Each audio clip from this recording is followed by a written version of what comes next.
අපි 1948 නිදහස් ලැබෙද්දී අපේ රුපියලක්වත් නැහැ නේ ලෝක බැංකුවට.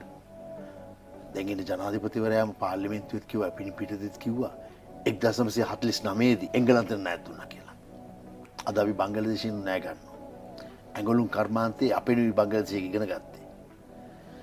රට වටේ මූද තියෙද්දි නැචරල් සෝසස් ඕන තරම් තියෙද්දි අපි විනාශ වෙලා ඉවරයි. නිදානයක් උඩ නිදා බුදේ ගත්ත මිනිස්සු වගේ අපි ජීවත් වෙන්නේ. අපේ අමාත්‍යාංශ වලින් මැණික් හා ස්වර්ණාභරණ අමාත්‍යාංශය ඇති අපේ රට ගොඩ ගන්න. අපේ ණය ඩොලර් බිලියන 55යි නැත්නම් ට්‍රිලියන 14යි. ඉපදින කුඩා දරුවෝ ලක්ෂ 10ක් නැහැ. ජනතාව ගැන හරි දුකයි. ඊයේ දුන්න ඇමති දුර ටික බලන්න. ඇමති දුර ගන්න පුළුවන් සුදුසු මිනිස්සුද?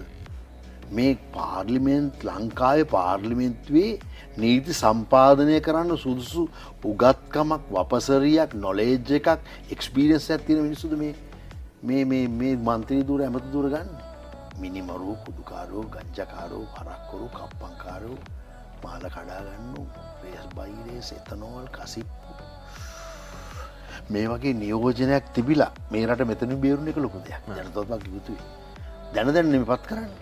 එදා වේල ටුවර්ස් නේ බලන්නේ අපේ දානට මෙයාගෙන් කීයක් කිල්ල ගන්න පුළුවන්. අපිට ගෙට කතා කරන් කීයක් ගන්න පුළුවන්. රට ගැන නෙමෙයි හිතන්නේ. තමුන්ගේ ඒ මොහොතේ ජීවත් වීම. අලුත් පරම්පරාව don't mess with this generation කියලා කියනවනේ රාසමානිකම්. හරියට හරි කතාව.